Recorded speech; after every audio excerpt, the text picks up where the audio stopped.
perjalanan spirit sebagai umat Kristus untuk membedakan dari mulai rohnya, itu yang paling sulit. Meskipun sebagai orang percaya yang sudah terjadi kepenuhan dengan iman, bahkan dengan pengalaman hidup oleh firman, ketika imannya sudah mulai kepenuhan, sebagai pengikut Kristus mempunyai kelebihan, bisa mengalami dua macam karunia. Mulanya seperti yang telah terjadi di dalam kisah perjanjian lama, mengalami karunia para nabi, dan seperti yang telah terjadi di dalam perjanjian baru, karunia tanda iman kerajaan. Di dalam perjanjian lama, menerima karunia ketika terjadi iman perbuatannya. Karunia, kuasa dan mujizat menjadi nyata, dan yang di dalam perjanjian baru, karena terjadi iman pengharapan untuk pengangkatannya sebagai anak kerajaan, disertai karunia pelepasan justru bagi mereka yang tidak sesuai timingnya karena tidak taat pada waktu ada kemauan dan ambisinya, bisa terjadi penyesatan dimulai. Bagikan kandungan itu melahirkan bayi perempuan atau bayi laki. Kalau yang dilahirkan itu bayi perempuan, itu adalah karunia para nabi, sehingga itu harus dijaga kekudusannya. Jangan langsung gampang menubuatkan secara instan. Jadi itu kalau melanggar kekudusan, bagaikan anak perempuan yang tercemar. Berbeda yang ada di dalam perjanjian baru, Wahyu 12 itu adalah karunia kandungan yang dilahirkan itu bayi laki-laki. Ini bedanya, ini tidak untuk dinubuatkan. Kalau untuk dinubuatkan, pasti menjadi nabi palsu. Tidak akan terjadi kenyataan. Karunia itu untuk memahami firman. Sehingga harus dibawa masuk ke dalam hari ke-7, hari perhentian Tuhan. Mari kita telusuri perbedaan tentang rohnya. Maka pada tahap selanjutnya, lebih dulu diproses, dibawalah oleh roh itu. Untuk pengakuan iman, bukan hanya deklarasi, dites dalam pengharapan batinnya ini. Disinilah diuji coba sebagai umat Kristus, apakah sesungguhnya yang masih perlu terjadi pelepasan. Serupa tapi tidak sama dengan umat perjanjian lama yang dipimpin oleh Musa itu. Apakah di dalam pengharapannya itu bisa diupdate menjadi kriteria anak kerajaan, supaya kemudian terjadi dengan iman, hidup oleh firman, bukan hanya hidup oleh iman perbuatan. Tanpa disadari ketika diuji itu akan terjadilah suatu pengakuan, pernyataan yang keluar dari mulut. Itu dari dalam batinnya ini, dari suara pengharapannya. Apakah senada atau selaras seperti ketika Yesus dibawa oleh roh ke padang gurun. Dan itu dibuktikan ketika diuji sebelum bisa mengenal suara firman hidup itu. Bukan ketika deklarasi. Selera hidupnya itu apakah sama dengan yang sudah dilakoni, diteladani oleh Yesus. Disinilah mulainya terjadi firman hidup, yaitu Yesus. Hidup pengangkatan kriteria sebagai anak, atau hanya sampai sesuai upah seorang hamba. Nah, disinilah iblis, roh halus itu turut melibatkan perannya, sehingga dinubuatkan sesuai dengan firman yang turun itu. Tapi pemahamannya diarahkan kepada arti hidup yang tidak kekal yang sekarang dilakoni ini. Contohnya untuk membedakan pemahaman tentang janjinya yang lama dan yang baru. Itu sangat jauh berbeda. Yang dinubuatkan oleh para nabi di dalam perjanjian lama itu dipahami untuk menjadinya raja-raja. Namun di dalam perjanjian baru, Yesus memberikan perjanjian itu tentang pengangkatan menjadi kriteria anak-anak kerajaan dari dalam mentalnya. Bukan dijanjikan raja-raja. Nah ini sebagai umat Kristus dua-duanya mau, yaitu terjadinya pengharapan pengangkatan kriteria anak kerajaan. Namun pemahamannya itu yang diserongkan, lebih disesuaikan dengan kepentingan hidupnya yang realita, yang lebih logika, diterima sesuai dengan upah pelayanannya. Suara apapun nubuatan itu ditaati, ataupun hanya bisa membedakan perintah yang baik itu pasti dari Tuhan. Nah, seperti yang pernah terjadi, dan saya pun melihat banyak orang memasuki proses ini, namun mereka tidak bisa memahami tadi itu, terpedaya untuk membedakan suara roh dari perintahnya itu. Pada waktu Adam dan Hawa mengenal perintahnya, tapi diarahkan kepada arti hidup di dunia ini saja. Dan pada waktu Yesus itu dicobai di padang gurun, Nah, di sini yang dinyatakan bukan iman perbuatan yang diuji, namun yang ada di dalam batin kita ini dikeluarkan. Perintah Eloi terjadi pecah dari pemahaman. Dimulai ketika Adam dan Hawa menerima perintah jangan dimakan buah pengetahuan yang baik dan jahat, maka datang iblis untuk mencobainya. Oleh Eloi dibiarkan menguji kesetiaan, ketaatan Adam dan Hawa. Dan dari perintah Eloi ini yang disajikan kepada Adam dan Hawa, iblis memberi pengarahan dari pandangan masuk ke otaknya, dicuci untuk dipikirkan. Namun pemahamannya, jikalau memakan itu kamu akan berkuasa seperti Eloi. Melalui hikmat manusia itu, seperti tidak ada salahnya bahwa tentang ayat Adam dan Hawa dicipta serupa dengan gambarannya. Sehingga ini yang dibuat untuk menjadi dalih. Ayat per ayatnya itu bisa menyambungkan seperti cocok, seperti juga kebenaran. Nah, inilah hikmat dunia yang salah dalam hal memahaminya. Sebab itu, iman perbuatan dari perintah Tuhan, hati-hati bisa salah memahaminya. Dan itu berakibat fatal di belakang harinya. Karena kalau ternyata pemahamannya itu untuk kejiwaannya, tapi terus yang dihidupi iman perbuatannya jadi terus tertuntut harus melakukan, tapi yang mati adalah kejiwaannya, tidak memahami. Ini yang harus ditemukan, salah timing, salah posisi. Tapi perbuatan yang mati seperti Habil, iman pengharapanmu itu hidup, suara jiwamu itu hidup, terus terdengar suara jeritan darah Habil. Yang didengar Eloinya itu suara jiwa yang mempunyai iman, berharap pelepasannya dan terus menantikan untuk menerima pengangkatannya oleh kuasa darah Kristus. Untuk inilah kuasa darah Yesus yang sesungguhnya direncanakannya. Namun segala sesuatu hanya dipahami untuk terjadi iman perbuatan, tidak memahami bahwa ada yang salah di dalam pemahamannya. Sebelum terjadinya sebagai pengenalan, sebagai pemuritan, supaya iman terjadi pengharapan untuk pelepasan dari tuntutan untuk terus terjadi perbuatan, menjalankan takdirnya. Apabila hal ini direnungkan selangkah lagi, berarti sama dengannya karena belum terjadi pengharapan jiwanya, sehingga harus terus menghidupi iman dari perbuatannya. Nah, bagi umatnya yang tidak menyerah, terus berperkara dengan segenap iman perbuatannya yang menjadi utamanya melalui membangun mezbah gereja, membangun yayasannya, dan membangun sekolahnya.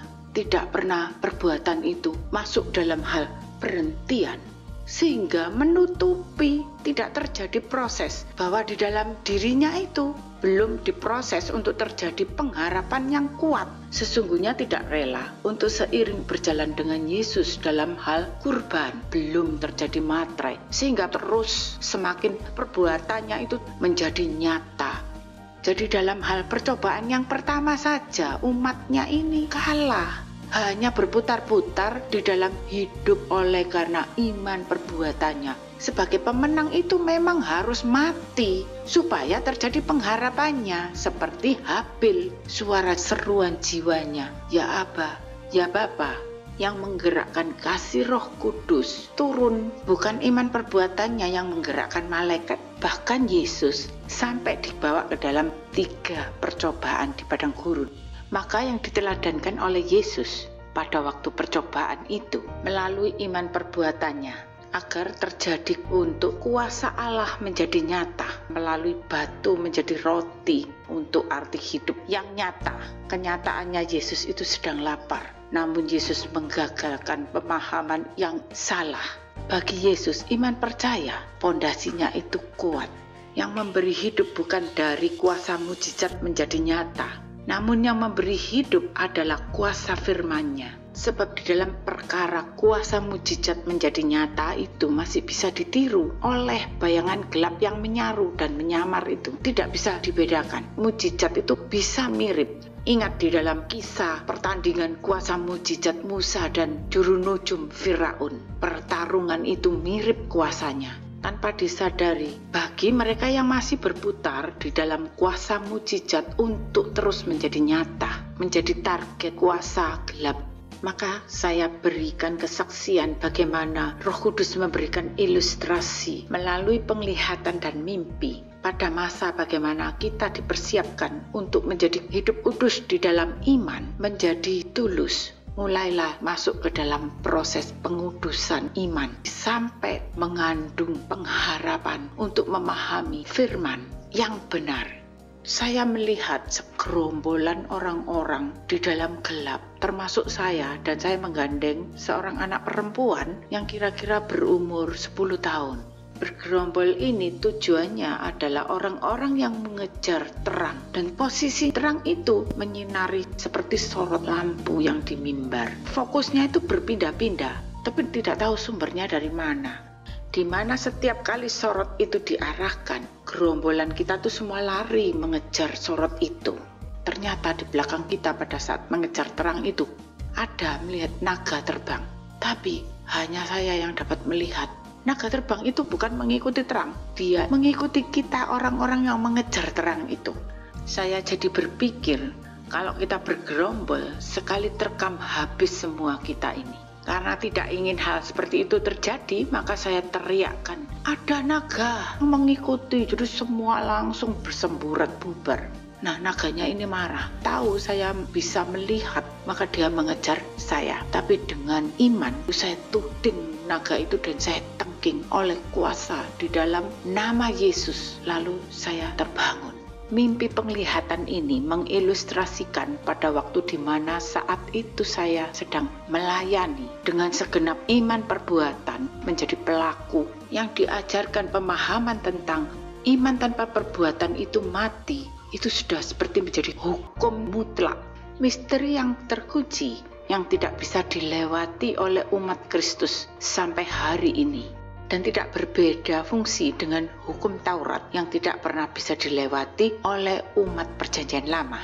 Pada waktu menjadi pelaku hukum Taurat, kamu pasti mati. Karena tuntutan naga itu terus mengikuti orang yang menjadi pelaku hukum Taurat. Dan justru menjadi mati karena tuntutan.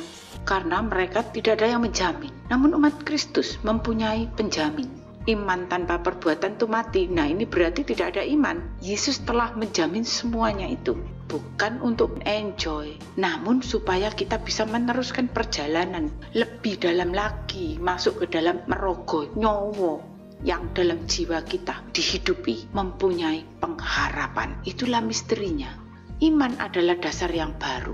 Perbuatan itu yang menjadi pelaku adalah manusia lama.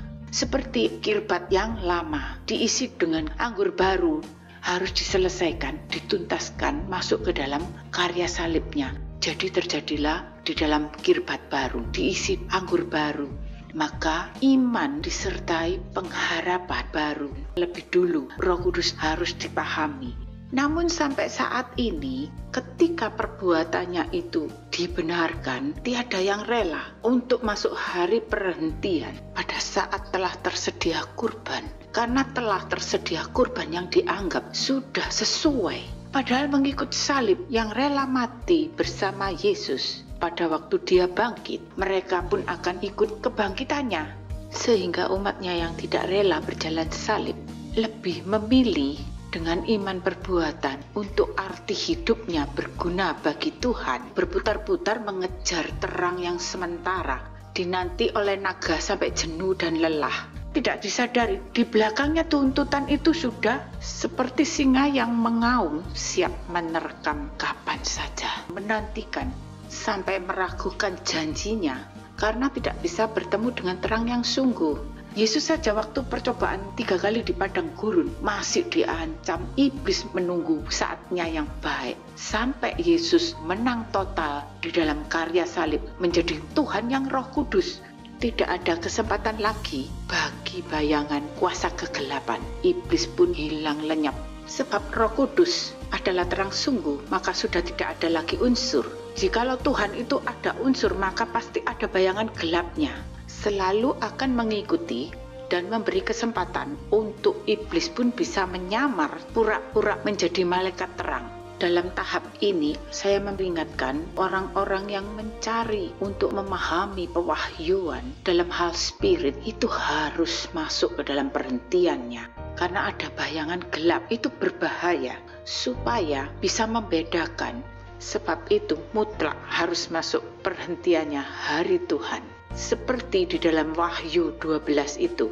Meskipun mulanya segala yang telah kita lakukan sebagai iman perbuatan itu, ketika masuk hari perhentiannya, semuanya seperti menjadi sia-sia. Namun pada waktu mengalami hari perhentian untuk merenungkan, maka segala perkara dan lubang untuk menjadikan tuntutan hidup kita ini ikut berhenti.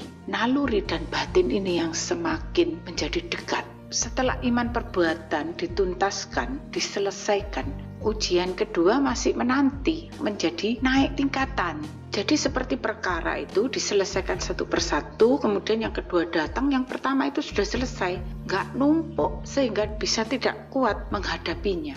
Masih dilanjutkan, dinaikkan lagi tingkat cobaannya di dalam pengharapannya, kejiwaannya, untuk menggerakkan roh pelayanan malaikat melayani kepentingannya. Sebagai anak-anak kerajaan berhak untuk mengutus malaikat. Ini ditiru, pengajaran ini, pemahaman ini digencar-gencarkan saat akhir zaman ini. Apakah itu teladan dari Kristus menggerakkan roh malaikat untuk mencoba memfasilitasi imannya yang dianggap itu sebagai haknya? Maka yang ironis, jebakan itu datang ketika tanda materai darah itu belum diterima sebagai tanda anak kerajaan, namun sudah berani mendeklarasikan sebagai suara nabi yang lancang untuk menggerakkan malaikat melayaninya, mengklaim sebagai hak anak-anak kerajaan. Baca di dalam Matius 26 ayat 53. Maka kata Yesus, atau kau sangka bahwa aku tidak dapat berseru kepada Bapakku supaya ia segera mengirim lebih dari 12 pasukan malaikat membantu aku? Pemahaman ayat ini, sekalipun Yesus dalam kesukaran, pada waktu dia masih membawa statusnya sebagai anak kerajaan, dia itu harus lebih dulu memohon kepada Bapaknya. Yesus tidak meneladani untuk menjadi ugal-ugalan dan lancang, sehingga untuk menggerakkan malaikat dengan seenaknya sendiri, seperti yang disodorkan iblis dalam percobaan padang gurun. Dengan iman menerjunkan diri, nggak usah mikir, nggak perlu akal budi, otomatis para malaikat akan menopang engkau sebagai tanda anak kerajaan yang mempunyai kuasa darah Yesus. Bukan untuk digores dan dimateraikan, namun kuasa darahnya untuk berperkara. Tidak pernah jiwanya itu terpuaskan, sampai seperti menjadi figur Dracula yang selalu perlu ditransfusi oleh kuasa darah Yesus. Cara untuk memahami segala perintahnya dengan dijadikan sebagai perbuatan nyata, maka itulah ciri pengajaran para nabi untuk menjadikan umatnya selalu mencobai Tuhan. Sesungguhnya kalau tepat dengan timing Tuhan, maka karunia itu akan menjadi seperti di Wahyu 12. Wanita mengandung yang dikejar naga itu, yang dilahirkan bayi laki-laki. Namun pada waktu melahirkan karunia bayi laki-laki itu, harus menantikan menjadi ilustrasi untuk memahami firman hidup. Sebelum mengalami pendewasaan dan diperlengkapi dengan kesaksian yang terlahir oleh air dan darah dan roh. Tapi karena semua dijadikan untuk nubuatan, sehingga bisa dicuri oleh naga, ditelan dan pemahamannya yang diserongkan mendahului timing Tuhan, kemudian disemburkan untuk menjadi pengajaran arus kerohanian, membawa pengharapan kepada bangsa-bangsa untuk terjadi pemulihan hidupnya seperti pada zaman Yusuf dan Firaun, dan pelayanannya menjadi melanggar kekudusannya seperti yang sering terjadi di dalam kisah perjanjian lama. Hanya akan memahami bagi mereka yang berjalan salib dan digarap oleh Roh Kudus itu adalah orang-orang yang masuk hari perhentiannya menjadi tokoh di dalam kitab pewahyuan, sebab Roh Kudus itu sudah tidak bisa seiring dan berdekatan dengan roh halus. Kalau di dalam perjanjian lama, kuasa Elohim itu masih bisa diikuti bayangannya. Di dalam perjanjian baru, itu masih ditampar pipi kiri, berikan pipi kananmu. Kalah untuk menjadi pemenang. Namun di dalam arti hidup yang sudah menjadi bagian roh, tidak ada yang bisa mendahului, sebab dia adalah roh terang, sudah tidak bisa dipalsukan. Semakin terang dan semakin menjadi gamblang. Semua yang mendekat dan merapat kepada Roh Kudus maka akan terlihat telanjang. Ternyata yang membuat kita tidak bisa diperkenan itu karena ada pengharapan yang masih belum bersih, sehingga mendatangkan tuntutan di dalam rohnya yang kita tidak kelihatan segenap hidup kita untuk melayani. Hal itu kita kira sudah sesuatu yang menyenangkannya. Maka saya bagikan kesaksian yang saya terima mengilustrasikan tuntutan iman perbuatan melalui berbagai perkara pelayanan. Seharusnya pengalaman ini adalah hal spirit, tidak kelihatan, tapi jadi terbongkar di balik segala perkara, nubuatan, pelayanan sekalipun, ada roh yang turut berperan, yang diajarkan, membuat saya menjadi semakin peka menangkap rohnya. Masa itu kuasa mujizat masih jarang dan langka. Gereja yang saya layani itu di dalam baptis, dalam perjamuan kudus, dalam kesembuhan, kuasa mujizat menjadi nyata. Namun menjadi malam terakhir pelayanan saya di Jakarta. Setelah selesai ibadah, beberapa teman sekerja pelayanan ini, salah satu saudara ini mempunyai suami pejabat. Mau menolong saya katanya. Kamu bawa semua surat-surat itu setelah selesai pelayanan diberikan kepada suaminya, siapa tahu bisa menolong. Pelayanan yang terjadi luar biasa, kuasa dan mujizatnya itu dirasakan bukan hanya pekerja dan hamba Tuhannya, bahkan jemaat. Sampai jam 12 lebih kami bersama-sama, total ada 8 orang yang berkumpul, termasuk saya. Orang-orang yang semua mempunyai karunia roh. Sampai di sana kira-kira jam 1 malam. Di meja pendek itu, mengelilingi meja ini, kita letakkan surat-suratnya karena sudah jam 1 kira-kira. Kemudian kita memuji dan menyembah sampai kemudian pada saat kita tumpangi tangan bersama-sama surat yang perlu diurus itu, kita berdoa semuanya berbahasa roh, merasakan kehadiran Roh Kudus.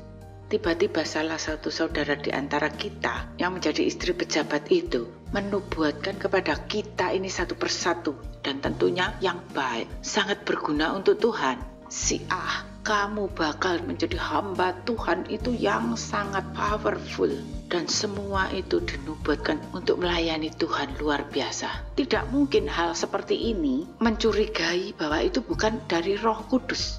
Nah, waktu menubuatkan satu dan kedua, naluri saya ini sudah merasa ada yang janggal. Tapi mereka yang dinubuatkan ini satu persatu mengaminkannya saja. Kalau kita bergaul erat dengan Spirit Tuhan secara pribadi, sehalus apapun itu naluri kita itu ada perbedaan citra dan selera itu bisa menangkap ada sesuatu yang janggal. Tidak dengan menelannya bulat-bulat. Tapi di samping itu, naluri ini mempertanyakan kalau dia itu benar-benar Roh Kudus bagaimana. Karena saat itu saya kan sedang menjadi pelaku, masih mengalami, jadi belum memahami. Hanya dari dalam naluri ini peka atau tidaknya, jadi masih perkiraan. Pada waktu terakhir saya yang dinubuatkan, bisa kenal disebut nama saya. Hai kamu Siha, kamu akan dipakai Tuhan melayani lebih sungguh. Ikuti kata-kataku. Dia ngomong, aku akan melayani engkau lebih sungguh. Nah, yang disuruh itu cuma saya untuk mengikuti kata-katanya, karena dia kan sedang dipenuhi Roh Kudus. Melayani itu tidak ada yang janggal, tidak ada yang tidak baik. Kok dia tahu arti hidup saya ini saat itu sudah untuk melayani. Jadi pelayanan itu sudah menjadi jiwa nyawa saya. Karena waktu saya ini sudah habis untuk melayani, di samping menjaga keluarga, suami dan anak-anak. Waktu itu hanya yang sisa-sisanya saja saat itu bagi mereka. Masih diperintah untuk lebih sungguh, untuk tidur saja hampir tidak mempunyai waktu. Nurani naluri saya membantah. Namun dari pikiran saya tidak boleh tidak taat. Harus menghargai hadirat Roh Kudus dan harus mentaati perintahnya. Dengan refleks tiba-tiba saya seperti menjadi pintar. Lalu saya ikuti, saya mau melayani Yesus lebih sungguh. Diulang lagi sama dia, kok jadi seperti mendesak dan memaksa. Lebih ditekankan suaranya. Aku mau melayani engkau lebih sungguh. Ini kan dengan waktu yang secepatnya ya. Jadi yang keluar itu dari suara nurani, bukan dari otak saya, karena tidak sempat untuk berpikir. Kedua kali ini aku melayani Tuhan Yesus Kristus dengan sungguh tak kompliti, saudara. Sekali lagi ikuti aku, langsung tidak punya setitik keraguan. Saya tumpangin tangan, tempelkan tangan saya di lehernya, karena dari perkataannya yang ada tipu daya. Teriaknya minta ampun dan suaranya menjadi seperti orang tua nenek-nenek. Wajahnya menjadi pucat. Mereka yang melihat jadi seperti saya yang mencekiknya, padahal saya cuma tempelkan telapak tangan saya itu. Di saat itu mereka baru menyadari, ikut berdiri semua menumpangin tangan. Ada yang di kepalanya, ada yang di dadanya, ada yang di punggungnya.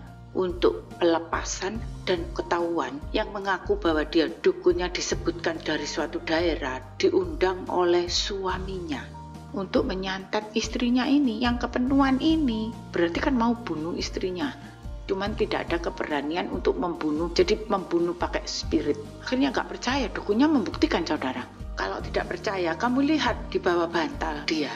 Bergegas ibunya masuk ke kamar. Di situ suaminya sudah tidur. Ditemukan suatu barang itu di bungkusan kecil. Setelah dibuka ada rambut, ada kayu dan lain-lainnya. Masih tidak cukup sampai di situ. Terus bilang masih ada lagi, dia sendiri yang ngomong akhirnya di mobilnya ibu ini. Masih terus ada di dapur, di bawah kompor, di genteng. Karena malam ya tidak naik di genteng. Bayangkan betapa ngerinya, betapa jahatnya, saudara. Suami istri mau mencelakakan sedemikian. Alih-alih saya ini mau ditolong, tapi akhirnya saya yang jadi melayani pelepasan. Tuhan mengirim saya untuk menolong keluarga ini dari mara bahaya. Betapa kasih Tuhan, kita harus bersyukur. Yang mustahil sedang dirancangkan kejahatan, namun tangannya untuk memberi pertolongan. Perkara saya penting, namun yang lebih penting yang tidak kelihatan oleh manusia, bahkan yang sedang terancam pun tidak menyadari. Surat saya tidak jadi diurus, dan hari sudah subuh, langsung harus terbang menyusul suami dan anak-anak. Arti pelepasan yang sesungguhnya tidak hanya seperti yang tadi kita alami terjadi pada saat melayani atau dilayani. Namun yang lebih lagi harus diperhatikan adalah pelepasan sebagai pelayan-pelayan Tuhan dan para hamba Tuhan harus mengalami pelepasan dari suara tuntutan, perintah yang tidak kasat mata, suara roh halus yang datang untuk selalu terjadi iman perbuatan pelayanan. Tujuannya apa? Roh halus itu. Mari kita telusuri mulai dari rohnya. Kejatuhan para hamba Tuhan secara kasat mata yang tidak kelihatan di alam rohnya itu. Mulai dari jiwanya yang diperdaya, yang menjadi target justru para hamba Tuhan dan masuk dalam tipu daya yang datang. Menjadi suara tuntutan yang ada di dalam jiwa kita, menghidupkan suara perintah yang mengandung tipu daya untuk terjadi tuntutan perbuatan, dan yang terobsesi adalah pengharapannya disamarkan untuk ditenggelamkan. Apakah Anda sebagai para hamba Tuhan pernah mencurigai seorang hamba Tuhan yang menubuatkan di mimbar untuk pekerjaan Tuhan yang luar biasa dan dahsyat, berani membongkar, menumpangi tangan, bisa dikeroyok oleh massa? Maka saya bersyukur diberi kesempatan melalui kelompok kecil saja itu bisa membongkar spirit yang mempunyai rencana yang besar dan jahat. Namun sebaliknya, karena saya tidak kompromi sehingga bisa terbongkar, tidak menjaga adat, rasa sungkan, itu pun bisa menghambat untuk tidak berani bergerak secara naluri. Padahal saya ke situ minta tolong dan dia itu pejabat. Yang sesungguhnya rencana dan kehendak Elo itu lebih utama adalah jiwanya ini hendak dibebaskan dari tuntutan yang dianggap perintah, supaya ketika pada waktu Tuhan berkenan menghendaki kita untuk jiwa kita itu rela disesuaikan, mempunyai tanda kurban, tapi jadi salah arah, makin menjauh dari salib Tuhan karena terus ingin dengan segenap perbuatannya untuk hidup, sehingga tidak mengerjakan tanda kurban, tidak rela, tidak bisa masuk masa diperkenan. Maka pemahaman firman yang keluar tidak sesuai dengan kehendak dan rencana Tuhan, jadi kehilangan timingnya. Misteri ini menjadi pintu kejatuhannya seorang hamba Tuhan yang tidak kelihatan dari dalam pengharapan jiwanya yang terperdaya oleh roh halus, justru jadi menyuarakan pengajaran yang menjadi salah satu senjata menyuarakan tipu daya iblis, seperti yang terjadi di gereja Eropa dan Barat, yang membuat tidak masuk masa diperkenan mengalami kebangkitan hidup oleh roh. Yang hilang adalah kesaksian terlahir oleh tanda, darah, dan kesaksian hidup oleh roh. Hanya mempunyai kesaksian lahir dari tanda, air. Apabila karunia yang adalah pewahyuan haruslah diperlengkapi dengan kesaksian terlahir dari air, dari darah, dan oleh roh. Jadi berbahaya pemahaman pewahyuan kalau mentafsir melalui hikmat saja, maka akan ditangkap oleh naga, memonopoli berpolitiknya untuk menguasai dunia, seperti mereka telah sukses menguasai dunia melalui nubuatan para nabi di dalam perjanjian lama dan sukses mentafsirkan perjanjian baru untuk menguasai dunia, namun yang meleset ketika janji Roh Kudus itu datang. Karena oleh tetesan darah Yesus, waktu diperkenan mereka diukir menjadi kitab kehidupan di dalam pribadi mereka dan dipimpin oleh Roh Kudus sendiri untuk dijadikan dewasa dalam pemahaman yang sesuai dengan kehendak dan rencananya. Ini tidak bisa dicuri oleh para ahli tafsir.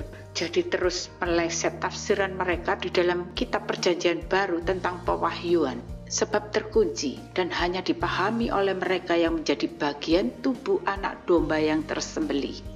Bagaimana lanjut ceritanya tentang gadis-gadis yang masih di luar pintu, dan apa yang terjadi dengan para gadis yang sudah masuk ke dalam pintu yang tertutup itu? Kita bahas yang di luar pintu dulu. Seperti yang terjadi pada Daud. Waktu Daud dikasihi, namun Daud tidak diperkenan untuk membangun mezbah, yaitu rumah kediaman bagi Roh Kudus. Karena sebagai buli-buli, Daud itu sudah tidak tulus dan sudah tidak kudus. Sebab itu hanya menerima janji untuk Mesias datang melalui dia, dan yang ditunggu sampai terjadi terlahirnya perawan Maria yang tulus dan kudus. Nah, perhatikan tujuan poinnya itu di sini. Bait itu harus seperti ini. Tapi masih muter-muter kan melalui Salomo dulu, dan pemahaman tentang bait dan gerejanya itu diteruskan oleh umatnya yang di barat dan di Eropa. Sampai detik ini masih saja diteruskan oleh umatnya mengikuti jejak kejatuhan mereka. Bahkan seluruh agama di dunia ini mengikuti jejak Salomo, berputar-putar lebih dulu, membangun gerejanya, membangun yayasannya, membangun sekolahannya. Sudah bisa diramalkan apa yang terjadi. Mari kita bahas Salomo. Bagi orang yang tulus dan kudus seperti Salomo ini, di luarnya yang difasilitasi, bahkan diberi pengetahuan yang menjadi puncaknya dunia, semua diberikan dalam membangun bait kemuliaan bagi rohnya, tetap jatuh. Gereja Salomo ini yang jadi permasalahannya adalah soal rohnya, spiritnya bermasalah. Pada waktu seharusnya kudus itu untuk diperkenan, harus masuk masa perhentian, namun Salomo keluar menjadi kompromi dan menjalankan lintas agama, kompromi dengan roh-roh dunia. Jadi mendua dalam hal spirit, sebab itu Roh Kudus tidak berkenan. Maka gereja yang seperti Salomo ini menjadi tempat kediaman roh halus lebih banyak daripada Roh Kudus, yang sudah menjadi fakta melalui gereja Salomo ini tidak diperkenan. Bahkan telah dinyatakan pula melalui gereja barat yang mengikuti jejak Salomo pun itu tidak diperkenan. Tapi sampai hari ini umat Kristus terus mengikuti jejak yang sama. Bahkan agama yang ada di seluruh dunia ini pun mengikuti jejak Salomo. Dikira itu yang menjadi kehendak Allah. Bagian dari Daud dan Salomo ini hanya bagaikan gadis-gadis yang di luar.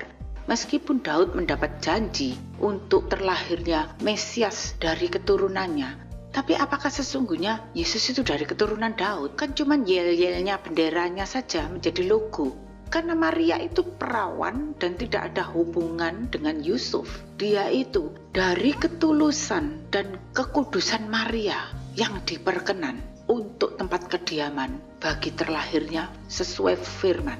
Maka janjinya kepada Daud itu hanya menjadi lambang di luar bendera logonya di sini gerejanya, sehingga tidak tepat untuk dijadikan teladan. Terlebih lagi yang terjadi dengan Salomo. disibukkan terus dengan perkara bangunan. Orang yang kudus dan tulus seperti Salomo disertai dengan fasilitas kesuksesan gerejanya, bahkan disertai dengan fasilitas kesuksesan hidupnya bagaikan konglomerat. Kalau di dalam jiwanya itu belum digores oleh tanda darah Yesus, tidak rela menjadi kurban, maka pasti tidak akan diperkenan. Kalah di dalam percobaan dan kejatuhan itu tidak kelihatan karena ada di dalam mentalnya.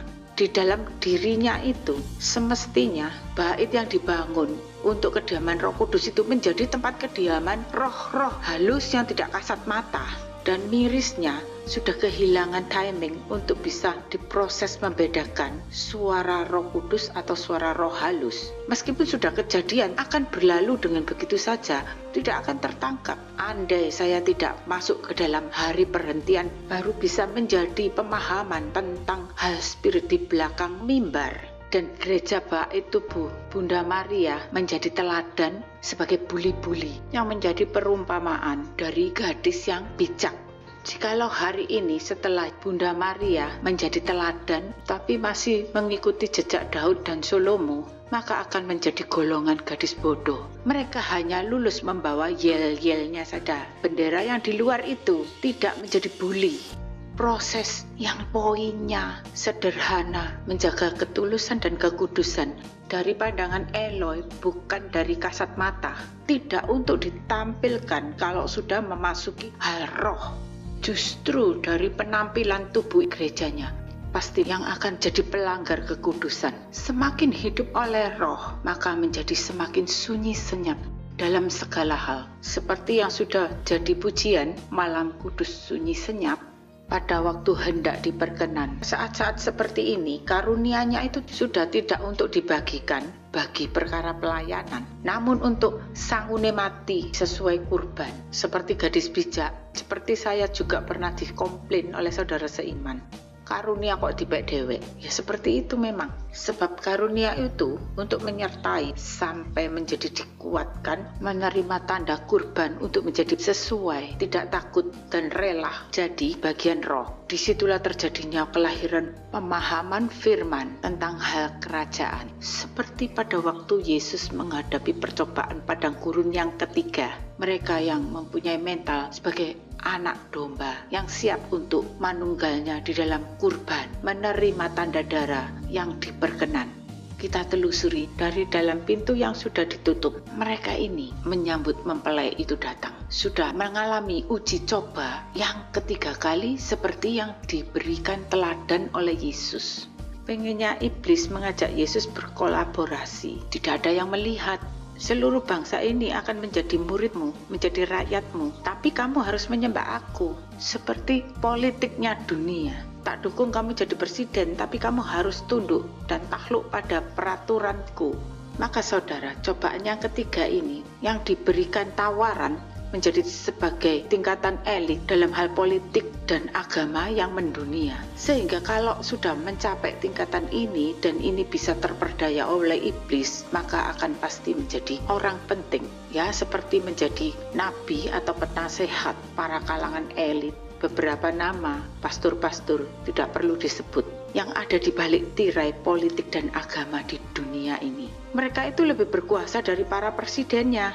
Sebab kuasa ilahi ada pada mereka. Seperti kejadiannya Samuel bagi Saul dan Daud. Perannya seperti Samuel, tapi tidak disadari yang ditukar adalah hak kerajaannya yang kekal. Di dalam hal spirit mereka itu kalah dalam percobaan yang ketiga, terperdaya oleh iblis, sehingga akan berdiri di pihak bangsa dan agama yang diperjuangkannya. Maka tercurilah kasihnya tidak akan pernah menjadi sempurna, maka tidak akan berkenan bagi hal roh kudusnya, sehingga seperti Salomo menjadi kediaman roh halus yang tidak kasat mata, tidak bisa dibedakannya. Dalam memahami hal kerajaan jadi menyesatkan bangsa-bangsa. Sebagai umat Allah yang terpilih, namun mempunyai otoritas roh dunia, semakin membawa jauh umatnya dari jalan salib. Amin.